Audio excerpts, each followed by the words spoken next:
પહેલા જ કોંગ્રેસના અધ્યક્ષ રાહુલ ગાંધીએ રાજાઓ અને મહારાજાઓ વિશે ટિપ્પણી કરી હતી। તેઓએ જણાવ્યું હતું કે રાજા મહારાજાઓ લોકોની જમીન છીનવી લેતા, જેને લઈને ઘણા ક્ષત્રિયોએ પોતાનો રોષ વ્યક્ત કર્યો હતો। તે જ બાબતને લઈને હવે જામનગરના રાજવી જામ સાહેબે ખેડૂત સાથે બનેલી હકીકતની ઘટનાનું દ્રષ્ટાંત આપીને પત્રના માધ્યમથી તેને વળતો જવાબ આપ્યો છે। નમસ્કાર, આપની સાથે હું છું જાનવી।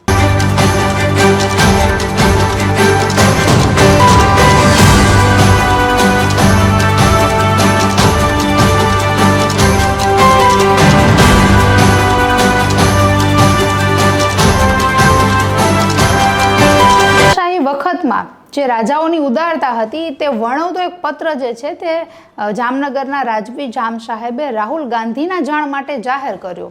તેમાં વર્ણવવામાં આવ્યું છે તેની ચર્ચા કરીએ। એક સમયે જામનગરના રાજવી રણજીતસિંહજી ઘોડે સવારીએ નીકળ્યા હતા। તેઓ એક નવું ગેસ્ટ હાઉસ બનાવી રહ્યા હતા, જેમની નજીકમાં જ એક નાનકડી વાડી હતી। ત્યાં જઈને ત્યાંના ખેડૂતને એમને પૂછ્યું કે અમારે ગેસ્ટ હાઉસ બનાવવું છે, એક બગીચો બનાવવો છે, તો તેમના માટે તમારી વાડી અમને આપી શકો કે કેમ?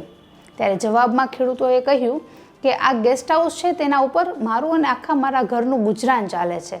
જો અમે તમને આપી દઈએ તો અમે અમારું ગુજરાન કેવી રીતે ચલાવીએ? આમાં જામ સાહેબે જણાવ્યું કે તમે અમને જે જમીન આપશો એટલી જ જગ્યાવાળી બીજી જમીન અમે તમને આપશું। તો વિનમ્રતાથી તે ખેડૂતે કહ્યું કે આ જે મારી જમીન છે તે ઉત્તમ જગ્યાવાળી છે, તમે અમને પડતર જમીન આપશો। તો પાછું ફરીથી રાજાજીએ કહ્યું કે હું તમને તમારા પસંદની જે જમીન હશે તે જ તમને આપીશ, તમે 1 વર્ષનો સમય લઈ લો, તમે જે પણ જમીન પસંદ કરશો એ અમે તમને અપાવીશું। થોડા સમય પછી ખેડૂતે એક જમીન પસંદ કરી તો રાજાને એક વ્યક્તિ આવે છે, તેમને ગાડીમાં એ જમીન બતાવે છે। જમીન જોયા પછી પાછા ફરીથી એમના ઘરે મૂકી જાય છે અને જણાવે છે કે આ જમીન માટેની જે કાનૂની કાર્યવાહી છે તે જેવી પૂર્ણ થશે અમે તમને જણાવીશું।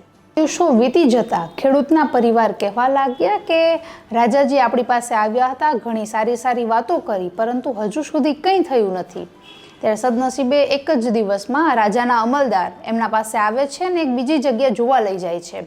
જે જગ્યા એમણે જે જમીન પસંદ કરેલી હતી તેનાથી બમણી જગ્યાની હતી। ત્યાં સરસ મજાનો બાજરાનો પાકેલો મોલ ઊભો હતો, એક પાણીથી ભરેલો કૂવો હતો અને સરસ મકાન પણ ત્યાં બંધાયેલું હતું। તો ખેડૂત એ જોઈને એકદમ આશ્ચર્યચકિત થઈ જાય છે, કારણ કે એ જે જમીન જોવા ગયા હતા તેમનાથી મોટી જમીન અને બધી જ સુવિધાઓ સાથેની આ જમીન હતી। ત્યારે જવાબમાં અમલદાર જણાવે છે કે રાજાજીએ તમને આ જમીન આપવાનો નિર્ણય કર્યો છે કે જેમાં બધી સુવિધાઓ હોય, એક સરસ મજાનું મકાન હોય અને પાણીની અછત ન થાય તેના માટે કૂવાની પણ વ્યવસ્થા હોય। સમયે રણજીતસિંહજીની આ ઉદારતાનું એક દ્રષ્ટાંત વર્ણવી અને જામ સાહેબે પત્રના માધ્યમથી રાહુલ ગાંધીને જાણ કરી છે કે પહેલાના જે રાજવીઓ હતા, રાજા રજવાડાઓ જે ચલાવતા હતા, તેઓ લોકોની જમીન છીનવી નહોતા લેતા, પરંતુ તેમને મદદ થાય તે માટેના બધા જ શક્ય પ્રયત્નો કરતા હતા।